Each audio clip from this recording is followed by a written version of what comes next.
Hello there. I'm here to show you the MetaHuman Research Toolset system, here developed in Unreal Engine 5.5 with a Python backend. Currently, you can see here our MetaHuman Steve. You're able to communicate with Steve through textual data and audio data. I will show you now the textual data. To enter textual data, you hit Escape on your keyboard to show the textual UI. Here you see the text box and the Submit button.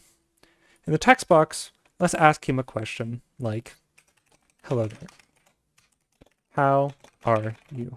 And then you go over and hit the Submit. That's a good question. Give me just a second. You get the filler response and the text is no longer there. I'm functioning within normal parameters. Thank you for asking. How can I assist you today? And based on your question, you get a response just like we did right there. Now we're going to move on to the audio data. We can either leave the UI up or remove it. For our demonstration, we are going to be removing the textual UI by hitting the Escape key once more. To enter audio data, the user must press down on the 1 key on their keyboard. And now we will ask Steve a question. What is the largest tsunami in history? That's a good question. Give me just a second. You get the filler response and a UI element showing that you were recording and that the audio has been sent. This question about the tsunami is very special to our team since it is one of the first major questions we asked our large language model in the beginning of development, so it holds a special place in our heart.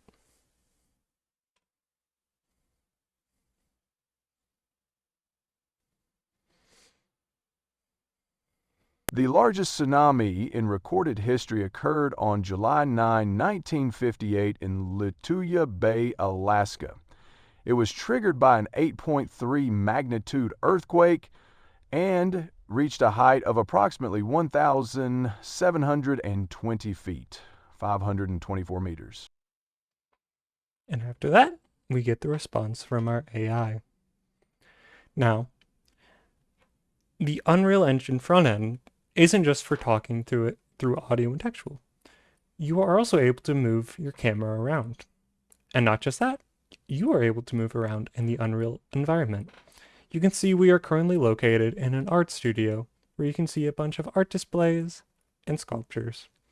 Now you're not just stuck in first person wandering the art museum, you can also enter third person to get a different view of the installations here. Eventually we would want our MetaHuman Steve to be roaming around the hall so you can ask him questions on what he's currently looking at, what he thinks of the art features here. But for the current moment, Steve is locked over here, looking at this beautiful painting right here of the subway. Steve can actually see visual data. So currently, he's looking at a robot who's standing in front of a subway. This is being sent to the backend, which is also being processed. Currently, that data is not being used in any way, but it is there. There's also physical data being sent to the backend, which is showing his X, Y, and Z coordinates, which will later be used for his joint placements so the backend knows where his arms and limbs are currently located. And that is our MetaHuman Research Toolset system. Thank you.